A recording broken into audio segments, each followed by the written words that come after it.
Leo wacha nikupe zawadi wewe ambaye unaugua maumivu makali sana ya uti wa mgongo, maumivu makali sana ya shingo, maumivu makali sana ya magoti, mpaka inafikia wakati kutembea kwako imekuwa shida au kunyanyuka imekuwa shida.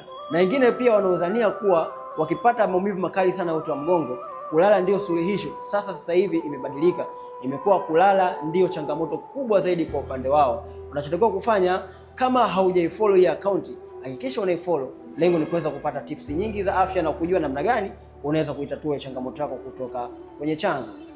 Chukua tangawizi, saga, chukua punje 3 za karafuu, changanya pamoja na ule mchanganyo wa tangawizi, chukua asali, lakini usisahau manjano.